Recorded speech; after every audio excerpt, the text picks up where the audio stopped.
Salam pemirsa yang dikasih Tuhan, selamat siang dan salam jumpa lagi dengan kami dalam acara Mimbar Agama Kristen.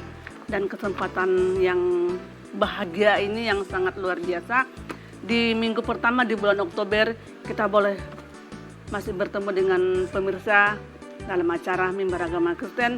Merupakan suatu berkat yang sangat luar biasa yang diberikan Tuhan dalam kehidupan kita. Kita boleh ada bersama-sama dengan Bapak narasumber kita pada saat ini. Dan sebagai tema renungan kita, nilai-nilai Pancasila dalam konteks iman Kristen. Bersama kita sudah ada Bapak narasumber, beliau adalah Bapak Pendeta Paulus P. Sibarani ya Pak ya. Selamat sore Pak. Selamat sore. Iya. Puji Tuhan. Sehat Pak? Sehat. Semangat selalu Pak ya. Iya. Beliau adalah sebagai gembala sidang juga Pak ya di Gereja Pentakosta ya Pak ya. Iya, betul. Puji Tuhan masih tetap aktif sampai sekarang ini Pak ya. Puji Tuhan, luar biasa pelayanan Bapak ya. Iya. Semoga Tuhan berkati Terima pelayanan kasih. Bapak. Pemirsa yang dikasih Tuhan, seperti tema tadi, nilai-nilai Pancasila dalam konteks iman Kristen. Dan selama 30 menit ke depan kita akan bersama dengan pemirsa. Bagaimana nilai-nilai Pancasila ini kita tinjau dari konteks iman Kristen. Dan namun sebelum jauh kita berbicara mengenai nilai-nilai Pancasila dalam konteks iman Kristen, kita akan baca dulu firman Tuhan, kita akan buka Alkitab kita. Mari pemirsa dimanapun Anda berada, kita ambil waktu sejenak, kita buka Alkitab kita yang terdapat dalam kitab Matius pasalnya yang ke-22. Matius pasal yang ke-22 ayat yang ke-37 sampai yang ke-40. Matius pasalnya yang ke-22 ayat 37 sampai ayat yang ke-40. Demikian firman Tuhan, saya akan bacakan untuk kita semua.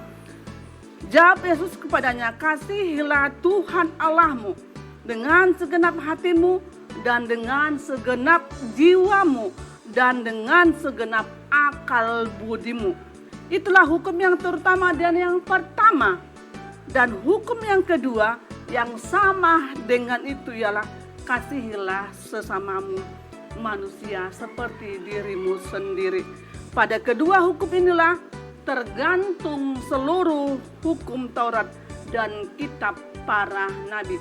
Demikian firman Tuhan tadi yang terdapat dalam kitab Matius pasal yang ke-22 ayat yang ke-37 sampai ayat yang ke-40. Hukum yang pertama berbicara mengenai hukum yang pertama dan hukum yang kedua. Nah, supaya lebih jelas pemirsa, kita akan mendengarkan pemaparan dari Bapak narasumber kita. Bapak narasumber, tadi kita berbicara mengenai tema kita pada sore hari ini, nilai-nilai Pancasila kalau kita tinjau dari iman Kristen. Ya Pak ya. Mungkin kita tahu sekarang ini tanggal 1 Oktober. Tanggal 1 Oktober adalah hari kesaktian Pancasila. Mungkin tidak salah dong kita berbicara bagaimana dari sudut pandangan Kristen kita memperjuangkan atau kita melakukan nilai-nilai Pancasila itu bukan hanya dalam kehidupan kita pribadi Pak ya. Sesuai dengan tadi firman Tuhan, hukum hubungan kita kepada Tuhan dan sesama kita manusia.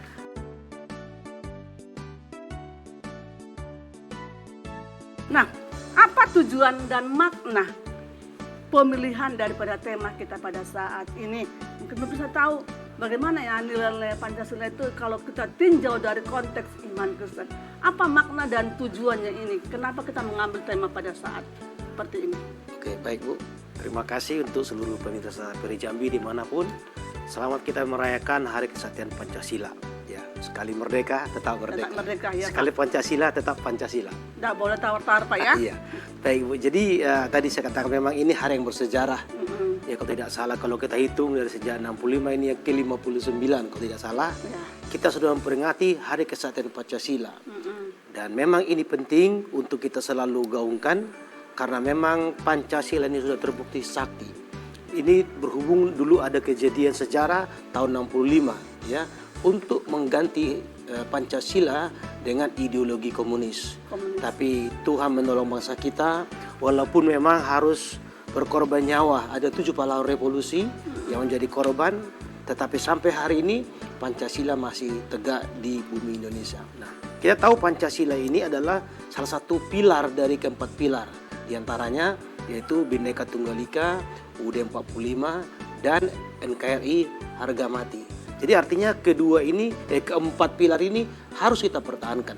Nah, sedangkan makna kita memilih tema ini pertama supaya kita bisa menghargai nilai-nilai perjuangan para pahlawan yang sudah mengorbankan nyawa, materi, jiwa mereka demi Pancasila ini. Jadi ini sangat mahal. Berarti menghargai itu kita perlu dong perjuangan Pak ya? Salah satunya dengan kita merayakan ada upacara ini setiap tanggal 1 Oktober. Yang kedua juga untuk mengembangkan sikap patriotisme dan nasionalisme kita terhadap bangsa ini. Artinya kita tidak boleh menjadi bangsa yang lupa sejarah, bahwa bangsa ini sudah dibangun oleh founding father kita dengan nilai Pancasila ini harus dijaga dan dipertahankan. Karena kalau tidak, kita akan menjadi bangsa yang kehilangan nilai-nilai luhur yang sudah kita anut selama ini. Nah, ini sangat penting sekali, terlebih di sekarang ini nilai-nilai moral ini Pancasila mulai terkikis. Ya. Nah, ada dalam kesan kehidupan terkikis kita manusia, Pak ya? oleh karena pengaruh budaya dari luar, Ya, oleh perkembangan teknologi dan segala macam. Jadi sangatlah tepat memang di masa-masa sekarang ini kita merenungkan kembali. Terlebih kita umat Kristen memaknai bagaimana secara iman Kristiani Alkitab, apakah memang Alkitab Pancasila ini bertentangan atau sesuai atau bagaimana? Ini tujuan kita di tema ini. Pak ya? Berarti itu tadi kita lihat nilai-nilai Pancasila. Kalau secara umum yang Bapak katakannya, berarti intinya tadi Pancasila itu harus sampai kapanpun tetap kita perjuangkan. Selanjutnya yang perlu saya sampaikan di sini adalah bagaimana sih Pancasila ini dalam konteks iman Kristiani. Nah, tadi Ibu sudah bacakan dari ayat pembuka, memang hukum itu adalah hukum yang mengatur hubungan kita dengan Allah dan juga sesama manusia. Dan Pancasila itu juga intinya adalah bagaimana bangsa Indonesia hubungannya dengan Tuhan dan juga dengan sesamanya dalam berbangsa bermasyarakat.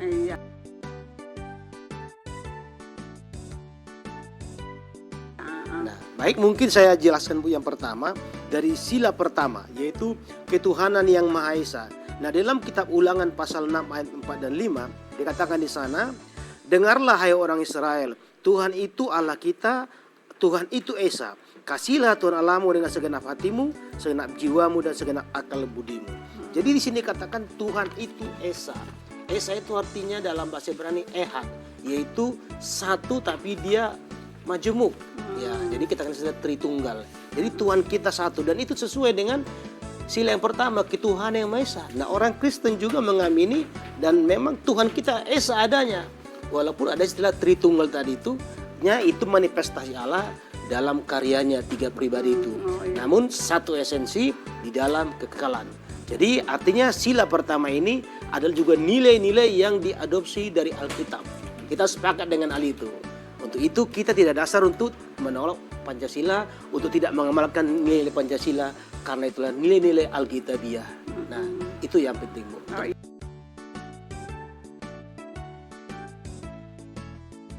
Baik, Bu, sekarang kita masuk pada sila yang kedua, yaitu kemanusiaan yang adil dan beradab. Nah, saya bacakan firman Tuhan dari Matius 22 ayat 39. Dan hukum yang kedua yang sama dengan itu ialah kasihilah sesama manusia seperti dirimu sendiri. Jadi ayat ini mengatakan kita harus memanusiakan manusia. Kita harus menghargai martabat manusia setinggi-tingginya. Ya, jadi ini adalah sejalan dengan nilai sila yang kedua ini, kemanusiaan yang adil dan beradab. Jadi agama Kristen memang sesuai ajaran Tuhan sangat menjunjung tinggi agar kita memperlakukan manusia sebagaimana seharusnya. Bukan kita, artinya gini, kalau manusianya itu mungkin berbeda latar belakangnya dengan kita mungkin menjadi bertindak yang tidak sepantasnya. Kemudian ayat yang berikutnya kita misalnya lihat di Matius 5 ayat 44. Di sini dikatakan, tetapi aku berkata kepadamu, kasihilah musuhmu dan berdoalah bagi mereka yang menganiaya kamu. Jadi di sini sedangkan manusia yang memusuhi kita pun harus kita kasih gitu ya. Jadi oleh sebab itu apalagi manusia yang baik. Jadi sila kedua ini, kemanusiaan yang beradab ini, sekali lagi ini sangat alkitabiah. Dan ini tidak boleh dibatasi oleh adanya perbedaan agama, suku, agama dan lain-lain. Sekali lagi orang Kristen harus menjunjung tinggi nilai-nilai kemanusiaan, apapun agamanya, apapun latar kebudayaan dan lain-lain. Karena apalagi dalam Alkitab, kitab Kejadian dikatakan manusia itu diciptakan menurut gambar dan rupa Allah. Awalnya kan seperti itu, Bu. Mungkin kan makin ke sini ada banyak orang macam keyakinan. Tapi yang kita yakini bahwa sejak semula Allah menciptakan manusia menurut gambar rupanya, harus kita hargai. Nah, ini yang penting dalam sila kedua ini, kita harus menghargai kemanusiaan itu. Begitu. Menghargai atau mengasihi, Pak ya. Iya, betul. Karena sesuai dengan tadi yang Bapak baca dalam Matius 5 ayat 44 dikatakan, tetapi aku berkata kepadamu, kasihilah musuhmu dan berdoalah bagi mereka yang menganiaya kamu. Memang ini perintah Tuhan yang utama dalam kehidupan kita. Tapi mungkin kalau dikatakan kita agak sulit untuk melakukan ini, Pak ya, karena kebanyakan rasa iri dalam kehidupan kita. Kebanyakan kita hidup menurut apa maunya kita, bukan kita menurut apa maunya Tuhan di dalam kehidupan kita. Betul. Ya Pak ya. Jadi mungkin caranya kita untuk tetap bisa menghargai sesama manusia kita, bahkan dikatakan yang menganiaya kamu. Dikuatkan oleh firman Tuhan ya Pak ya, harus bisa ya Pak ya, sesuai dengan sila kedua itu. Sila kedua, oke.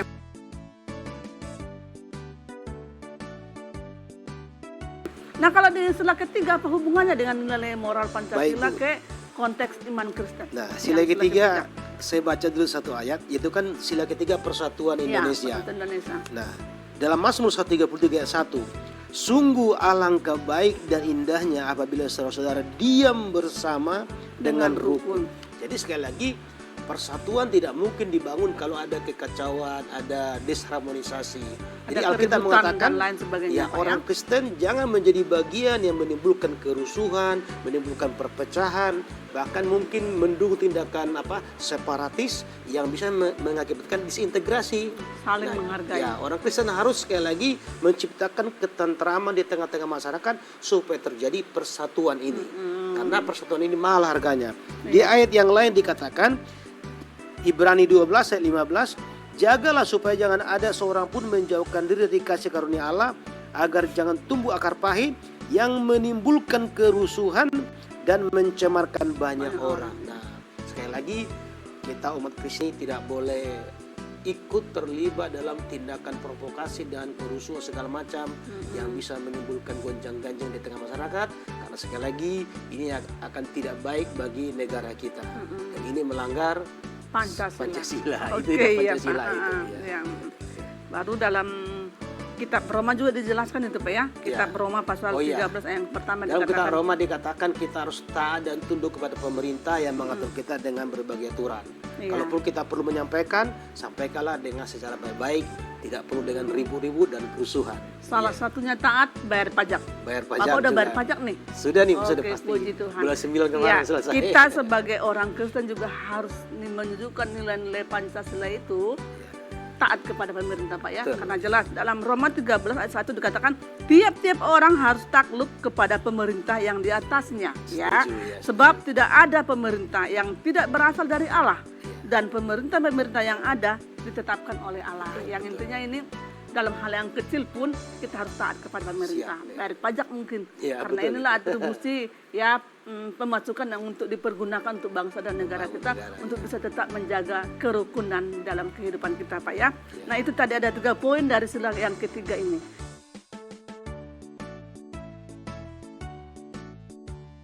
Nah sedangkan yang keempat, apa hubungannya nih Pak yang keempat ini? Sila keempat adalah kerakyatan yang dipimpin oleh hikmat kebijaksanaan dalam permusyawaratan dan perwakilan. Artinya orang Kristen punya hak dan kewajiban yang sama di dalam mendukung bangsa kita ini. Oleh sebab itu sekali lagi orang Kristen harus bisa bekerja sama, harus bisa bergotong royong bersama-sama dengan warga negara yang lain, dengan agama yang lain, untuk supaya bangsa kita ini boleh menjadi terpimpin. Ya, berjalan sama-sama ya Pak ya. Iya. Saling. Misalnya saya baca Bu dari Kolose 4 ayat 5. Hiduplah dengan penuh hikmat terhadap orang luar. Pergunakanlah waktu yang ada ini. Nah kita sekarang hidup penuh dengan hikmat. Sedangkan dikatakan tadi kerakyatan yang dipimpin oleh hikmat. Jadi sekali lagi ini cara hidup yang baik. Penuh dengan hikmat. Ini maksudnya bagaimana Pak? Nah jadi itu hidup adalah yang baik dan benar. Kita bisa menilai satu kondisi itu supaya bagaimana tidak menjadi rusak, tidak menjadi kacau dan segala macam. Ada kalanya mungkin kita harus ke kiri dulu, harus ke kanan dulu, harus berbelok dulu. Jadi ini sebenarnya seni, cara bagaimana supaya kita bisa menyelesaikan persoalan itu dengan cara yang sebaik-baiknya, tanpa harus dengan mungkin kekerasan, tanpa harus hal yang tidak diperkenankan. Oh, berarti dalam hal ini masalah itu harus tetap ada ya Pak ya? Iya, pasti ada masalah. Masalah ya, Iya. dengan berbagai macam karakter manusia yang ada di Indonesia ini. Masalah pasti ada. Betul, Dan iya. disinilah dituntut untuk tetap berhikmah. Intinya Iya. mungkin Pak ya, kita tetap berhikmah untuk dapat menyelesaikan masalah ini yang terdapat tadi Bapak baca yang dalam Kolose 4 yang kelima. Iya. Hiduplah dengan penuh hikmat terhadap orang-orang yang luar. Pergunakanlah waktu yang ada. Pergunakan waktu yang ada. Kita juga dituntut sebagai orang Kristen berhikmat. Ya, Iya, Pak, betul. dalam firman Tuhan juga dikatakan seperti itu ya. Dan dapat mempergunakan waktu yang ada. Nah, mungkin dalam sila keempat ini ada mungkin firman Tuhan lagi yang menguatkan Pak? Ya, baik Bu. Dalam Filipi pasal 2 ayat 4 dikatakan, dan janganlah tiap-tiap orang hanya memperhatikan kepentingannya sendiri, tetapi orang lain juga. Jadi orang masyarakat Indonesia yang lain. Jadi kita sebagai orang Kristen jangan egois, baik di tengah masyarakat, dalam tetangga kita. Kita jangan hanya mengutamakan kepentingan keperluan Diri kita. sendiri Pak ya. Karena kita harus sekali mencari namanya musyawarah dan mufakat. Artinya di sini kita perlu berembuk, kita perlu berdiskusi. Kita harus juga menyerap aspirasi orang lain, pendapat orang lain. Karena tadi kan dikatakan itu dalam permusyawaratan perwakilan. Jadi harus ada musyawarah di sini, harus ada kebersamaan. Ya, jadi kita tidak boleh hanya mementingkan kebutuhan dan keperluan kita. Dalam Galatia 6 ayat 2 dikatakan, bertolong-tolonganlah kamu menanggung bebanmu, demikianlah kamu memenuhi hukum Kristus. Artinya sekali lagi ada kepedulian sosial. Inilah wujud sila keempat itu. Jadi kalau orang Kristen tidak peduli lingkungannya, tidak peduli dengan berbagai keadaan di sekitar segala macam, termasuk situasi politik dan segala macam, kita Berarti tidak memahami sila Pancasila, keempat sila ini Pak keempat ya, ini. khususnya sila keempat ini. Ya. Berarti ini bisa masuk dong ke hukum yang kedua tadi yang dikatakan kasih kepada sesama. manusia. Ya boleh kita katakan setelah keempat ini yang diingatkan dengan nilai-nilai dari konteks iman Kristen masuk ke hukum Ya. yang kedua ya Pak Jadi ya. memang tadi hukum yang pertama itu sila pertama. Ayat sila pertama. Sedangkan sila kedua, ketiga, keempat, kelima itu hukum yang kedua. Yang kedua Mengatur secara horizontal secara kita masyarakat Indonesia yang majemuk ini. dengan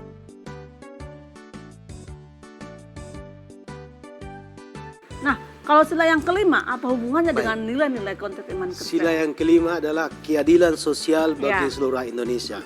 Ini juga nilai yang diadopsi dari nilai Alkitabiah. Ya. Misalnya kita lihat di dalam Mika pasal 6 ayat 8. Dikatakan di sana, hai manusia, telah diberitahukan kepadamu apa yang baik dan apakah yang dituntut Tuhan daripadamu selain berlaku adil, mencintai kesetiaan dan hidup dengan rendah hati di hadapan Tuhan Allahmu. Jadi Alkitab juga menuntut kita untuk bersikap adil di tengah masyarakat dengan siapapun. Dan ini sesuai dengan nilai-nilai Pancasila. Karena memang Tuhan kita adalah hakim yang adil. Ya. Tidak ada keadilan dalam dia. Oleh sebab itu sekali lagi pemirsa dimanapun kalian berada, kita nilai-nilai Pancasila itulah nilai-nilai Alkitabiah. Tetap adil ini yang dituntut Betul, tetap ya, adil keadilan Pak ya. presiden. Kalau kita tidak bisa melakukan keadilan berarti kita belum merespon dong, belum menjalankan secara baik Pancasila Pancasila, tadi ya. betul, Nah, dalam 2 Timotius 4 tadi apa dikatakan? Dalam 2 Timotius 4:8, sekarang telah tersedia bagiku mahkota kebenaran yang akan dikaruniakan kepadaku oleh raja ya, oleh hakim yang adil. Jadi Tuhan kita itu adil dalam penghakimannya. Nah, itu juga yang diajarkan buat kita ya supaya kita adil ya Pak ya. Mungkin ada kita sebagai atasan adil terhadap bawahan, Betul. terhadap semuanya pada Tuhan, hubungan yang baik dan kepada sesama manusia Pak ya. Oke Pak, terima kasih atas waktu yang Bapak berikan buat kita sebagai narasumber kita pada saat ini yang menerangkan bahwa nilai-nilai Pancasila dari konteks iman Kristen ialah menjunjung tinggi Pancasila, nilai-nilai Pancasila dalam kehidupan kita Pak ya, dan tetap berjalan sesuai dengan kehendak Tuhan, kasih kepada Tuhan dan kasih kepada sesama manusia. Sampai di sini renungan kita pada saat sore hari ini. Kami mengucapkan terima kasih dan salam.